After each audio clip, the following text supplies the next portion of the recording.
Namaste. Good morning, dear students of Class 8. It's me, Sabina Shrestha, your science facilitator. I'd like to welcome you all in distance learning class of Class 8. Here, science. Today we are going to study science. So science, to make the studies much more convenient, its contents have been divided into 5 different categories. They are physics, chemistry, biology, astronomy and geology, and environment education. So today we are going to start the first lesson of physics. It's measurement. Yes, when you heard the lesson's name, you've already got a revision. You've already studied about it in class 6 and class 7. So let's get started. Before we get started, okay, let's recall some of the activities of our daily life. You wake up early in the morning and then you just check time. It's 6 o'clock, suppose. Most probably we do wake up at 7 or 8. Suppose it's 6 o'clock, and then you just think, at what time I slept? I slept yesterday at around, I think it was 10 o'clock. Then you start counting the time, how many hours you slept. Then you start counting like 10, 11, 12, 1, 2, 3, 4, 5, 6, 8 hours, around 8 hours full. I had a very wonderful sleep today. So this you are knowingly, unknowingly, you're measuring time. Similarly, when you go to market to buy some of the vegetables, fruits, or whatever, yeah, you go to the market and then you just meet the shopkeeper and ask. Suppose you're going to buy, buy a kilogram of apple, for example. Now, when you go to buy, what does the shopkeeper do is, he just takes a beam balance, yes, or a pan balance like this. And then he will just add a standard mass, suppose of 1 kg in one side of the pan balance. Suppose this is 1 kg. And in another side, he will go on adding. In the beginning, it may not be balanced. Yes, this might be a little down or this might be a little up, this pan. And he'll go on adding the amount of material, the material that you wanted. Suppose you're just trying to get some apple. He'll go on adding the amount of matter in it. Yes, the mass you wanted to buy, the apples you wanted to buy, he'll go on adding in another pan of the balance. And as it comes in the equilibrium point, as it gets balanced, then he will come to the conclusion that this much apple, maybe 4, 5 number, it depends. This is equal to 1 kilogram. Yes, and he gives you the same amount of apples to you. So that is 1 kg mass. Similarly, like you want to get some dress stitched for you. You go to the tailor and the tailor will simply get your measurement. He will use different types of measuring scales for measuring, for taking your length. He might measure the length of your shirt, the length of your sleeves and all. And then he will say, okay, you just get this much meters of cloth, this much length of cloth. You go to the shopkeeper again and then after he will provide you the clothes. Yes, he will just take a measuring tape or maybe a meter rod and then measure the cloth with the help of that measuring tape. And then we'll provide you the amount, the length you demanded. So all these activities, when we have recall of all these activities, what's going on actually here is simply the comparison. The comparison between an unknown quantity. See, like how much apple would be 1 kg, we didn't know. So the comparison was going on there. Yeah, and like you just counted the hours, the time. There also the comparison was there. And while buying clothes also, the comparison. So simply we can say, from this we come to the conclusion that measurement is simply the process of comparing. Comparing what? An unknown physical quantity, the quantity that we didn't know. How much is it? We're going to compare that unknown quantity with a non-standard quantity of the same kind. Yeah, so this is called measurement. About this, I think you've already read in previous classes as well. Simple definition. Now, why it's important then? It's very, very important. I have already said knowingly, unknowingly, everybody is using measurement in their daily life. So why it's important? There are lots of importances of measurement. Few points I have listed out here, like it's necessary for trade, like to buy the things, to sell the things. The comparison is required. Yes, so for trade transactions, it is required. In our daily life, in cooking purpose also, it's required. Like you want to cook something, and while cooking, okay, if you have no perfect measurement, then the food may not be much delicious. Like how much oil you have to keep, or how much salt you have to keep, or whatever. So in all these, measurement is required. Not only that, to carry out different scientific experiments also, the scientists, they follow the process of measurement. So all these, and that's why to get the reliable exact measurement of the unknown quantity, measurement is important. So this is about measurements important. Now while we measure, we have to measure various quantities. Yes, we're going to measure the quantities. Now there are different types of quantities. Like some quantities we can easily measure and some quantities are not measurable. So the quantities, like you want to measure the measure your height. How do you measure? You simply just stand against the scale kept over the wall, and then you stand and just using a scale you might get your height measured. Not only that, you want to measure the, like suppose I want to measure the length of this duster, for example, the wiper. To measure it, what will I do? I'll just get a scale and then just keep it like this. The duster is here, and then after I'll just keep it straight, keeping it exactly in the point. I'll just keep it, and then I come to the conclusion that it's exactly 14 centimeters. Yes, so various quantities can be measured. If the quantities can be measured, those quantities are called as physical quantities. For example, length. Length is a physical quantity. Yeah, we can easily measure length. We can measure mass, like just before we had the example of buying various things. Mass, it can easily be measured. Like time, we can easily measure time. Yeah, we can measure temperature in case you have fever. We can measure temperature using the thermometer, or the brightness of light. Yeah, the current flowing. All these can be measured. Not only that, how much work you do, how much pressure is applied, all these things can be measured. So the things that can be measured, those things are called measurable. Those things are called physical quantities. I think you are viewing the slide. The quantities which can be measured are called, and they can be easily expressed in mathematical numbers. They are called physical quantities. These are few examples of measurable quantities. Now what if the quantities cannot be measured? See, like some of the feelings like emotions, things like emotions, maybe like you are hungry, you're angry, or maybe like you are having some problems. Yes, you are tensed, or you love somebody. All these things, emotions especially. Yeah, you're afraid, you're happy, you're sad. These emotions cannot be measured. So for this, what happens is, like these quantities are called as non-physical quantities. They cannot be measured. Yeah, these quantities cannot be measured, so these we call as non-physical quantities. You can just see over here in the slides the quantities that cannot be measured. They are non-physical, and the examples are also here. Yes, now if the quantities can be measured, now we move on to the main topic. If the quantities can be measured. Okay, first of all, let me list out. We just discussed about physical quantities. Just now we discussed about physical quantities. I'd like to show the slides once again. Physical quantities, yeah, and also we learned about non-physical quantities. We've already discussed about its examples. Measurable ones are called as physical quantities, and non-measurable ones that we cannot measure. Like I love somebody, I love my parents, but how much?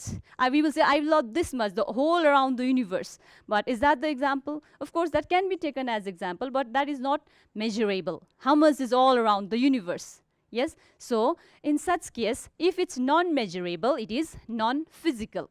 That's about the quantities. Now our main concern here is if it can be measured. Yes, the physical quantities that can be measured. Now we are going to study about its types. Physical quantities. So these are furthermore divided into two more types. Physical quantities, they are furthermore divided into two more types. Let me just rub it out. So physical quantities, these are of two types. First one is fundamental physical quantities. I'll just write here fundamental quantities. Fundamental quantities are those quantities. Now see, Just let me just explain few examples first of all. Like you want to measure length. I've already shown you the example using scale. Yes, I want to measure the length of the board, I want to measure the length of anything, or I want to measure the height, my height itself, or whatever. Or like you want to measure your the thickness of any object, thickness, breadth, length, whatever. I will use the measuring scale. Yes, the scale, measuring tape. We can measure length very easily. And if you want to measure, suppose the mass also can easily be measured using beam balance, using pan balance or physical balance. Different balances are the weighing balance and all. These can easily be measured. Time, watch is there, clock is there, different types of clocks. Yeah, and if you want to measure temperature, thermometer is there. All these things, see, which can be directly measured, which do not depend on any other quantities. Those quantities are called fundamental quantities. You can simply check few slides here. The fundamental quantities here, see, like length, mass, time I have already said, temperature, current, electricity, amount of substances, luminous intensity or brightness of light. This is called fundamental quantities. Once again, I'd like to define the quantities which do not depend on any other quantities, which are independent, which can be measured directly. These quantities are called fundamental quantities. And secondly, we have derived quantities.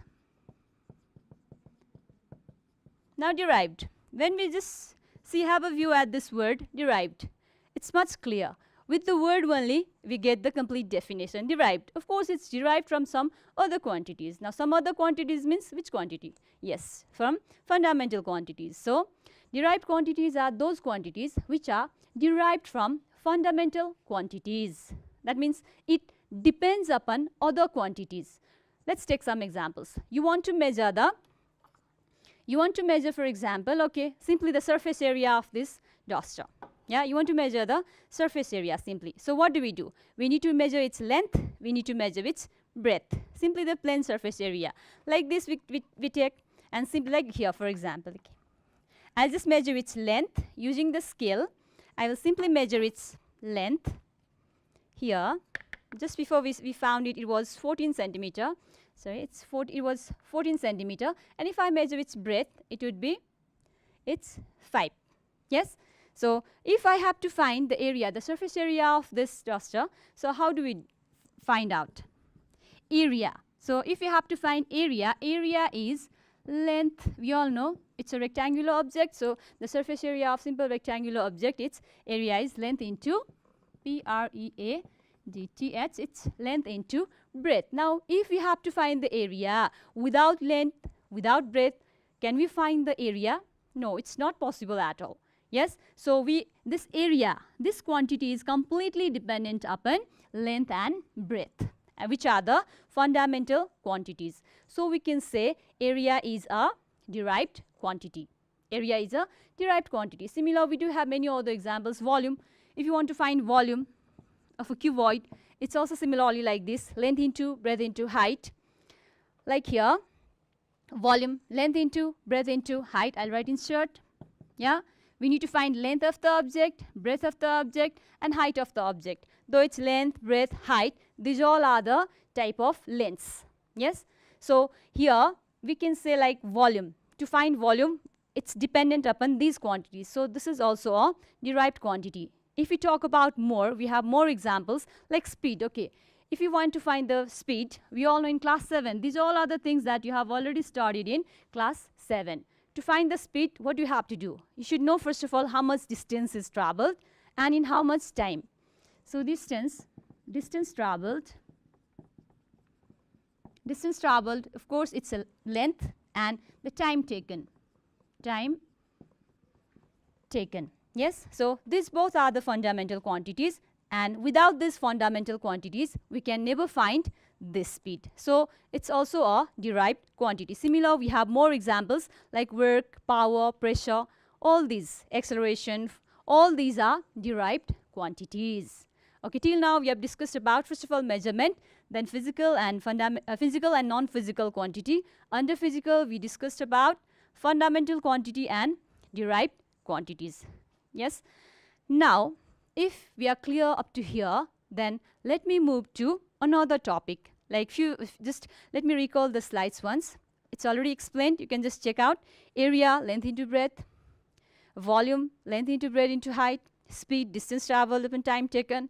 Pressure, force by area. These all are based on the topics that you already learnt in class 7. Work is force into displacement. You have solved lots of numericals related to this in class 7.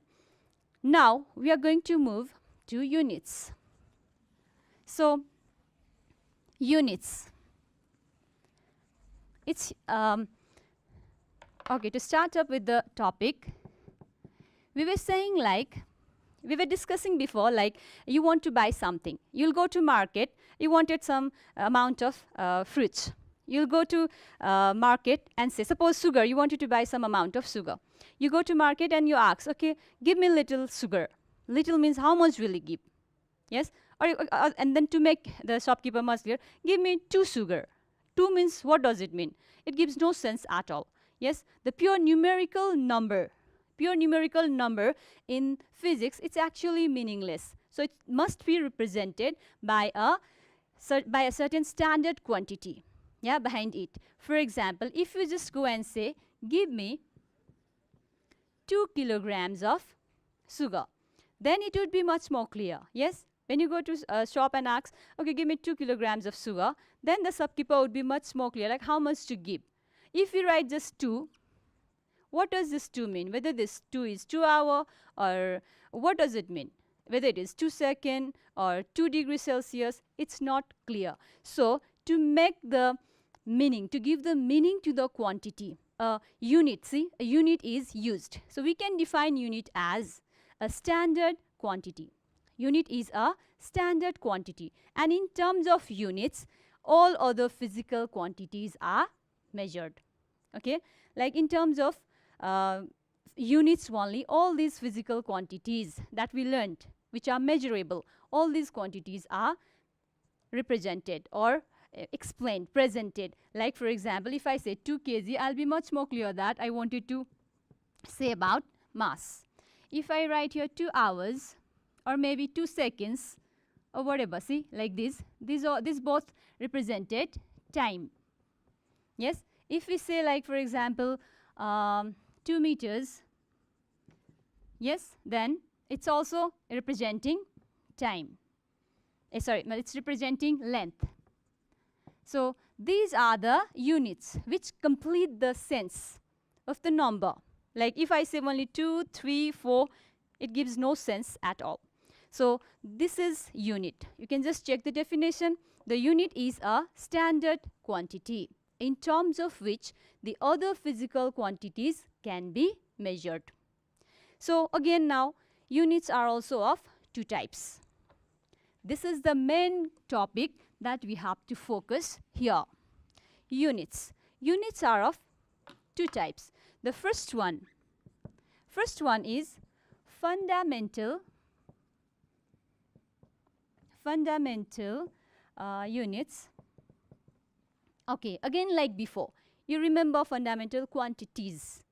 Okay, but quantities and units are different things. Okay, the measurable things, those are quantities, physical quantities we discussed before. Yeah, and they are represented in some quantity. That is the unit. The standard quantity is the unit. Now here, fundamental units, the first type of unit. Now here again, fundamental unit is the unit. Like here, meter. Let's discuss a little bit about meter. We represent it by m. Yes, this is a unit of length. Meter. It's a fundamental unit. It's independent. Yeah, this unit is independent. It doesn't depend on any other unit. See, the units which are independent of other units, which do not depend on any other units, these units are called fundamental units. Like mass of mass, this is the fundamental quantity. Mass is the fundamental quantity. And kilogram, it's measured in kilogram. kg, you can say. Like, let me represent this along with the units. Yeah, these are the examples. You can just see the slides.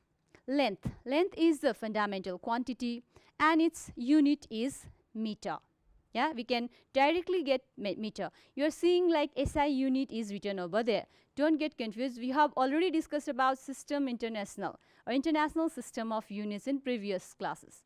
Yes, it's the system which is used worldwide for making uniformity in the measurement. Of course, you might be confused like why length is not measured in centimeter or kilometer. Of course, it can be measured in centimeter, millimeter, kilometer. All these units are also possible, but the SI unit we are discussing, yes, to create the uniformity all over the world, the SI system of measurement is developed, and we follow SI units here.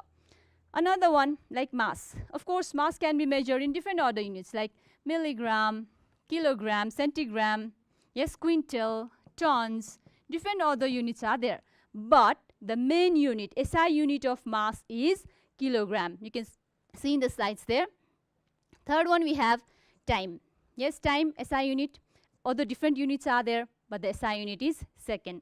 We can measure time in different other units also, like a second, hour, minute, a day, week, month, yes, decades, centuries, all those units are there of time. But the SI unit, main unit is second of time. And another is temperature.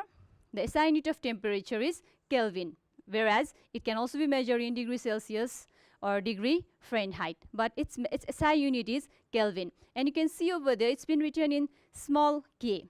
Of course, it's been derived, like it's been given from the scientific name, from the scientist name, yeah, Kelvin. And of course, like you might be thinking like why it's not written in capital K then? No, like why it's simply represented unit over here. Of course, it's named after scientist, but it's representing the unit.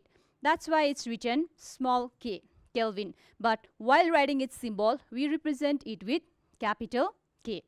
Then after we have luminous intensity, yeah, the brightness of light. It's measured in candela, Candela, candela, and its symbol is CD. And current, the electric current, it's measured in ampere, of course here named after scientist, Ampere, ampere, yeah, and its symbol is capital A. And another is amount of substance, different amount of substances. It's different than mass, please remember. The amount of substances, and it's measured in mole, M-O-L-E, mole, and its symbol is simply M-O-L. So these all are fundamental units. These 7 fundamental units are separately, specially found by a special convention held in France in 1960. Like previously, people used to follow different traditional systems for measurement. Afterwards, they were having lots of problems. That's why what happened was then they had a meeting, they had a conference, and in that conference, then after they finally came to the conclusion that now we have to develop a special units which would be used worldwide. Yeah, and from that they came to this conclusion, and finally like 7 special quantities, fundamental quantities, and their 7 fundamental units were found. And next one we have is derived units. Derived units, now again similar. Derived units are the ones like which are dependent upon the fundamental units. Yeah, second one is derived units. These are the units which are dependent or derived from fundamental units. Now, let's have some examples of this first of all. Just before we talked about area. Area is the derived quantity. Yes, so area is the derived quantity. Its unit is also derived unit. Now, area, we have already written before the surface area of like simple rectangle. Its length into breadth. Now, length is measured in meter. In SI system, length is measured in meter. Breadth is also measured in meter. Yeah, and m into, it's represented by m, and it's m square. So the SI unit of area is square meter. This is a derived unit. Few more examples like here. Lots of different derived units are given over here. See, area square meter, volume cubic meter, velocity meter per second. Without meter, without second, how can we get the unit of velocity? Yes, so these all are the derived units. Like force, it's Newton. Yes, pressure, Pascal, work energy, power, joule, and all these are different derived units of derived quantities. now, just now we have already discussed about it, you can check. And one more, speed is equals to distance by time taken. Like you can see in the slide, distance is measured in meter and time is measured in second. So the SI unit of speed is meter per second. Okay, so today we learned about measurement, physical and physical quantities and non-physical quantities. Yeah, and also we learned about different fundamental and derived quantities, and we learned about different types of units. So I hope you got much more clear with this. So in another class we'll learn more about it. That's all for today. Thank you. Have a wonderful day ahead.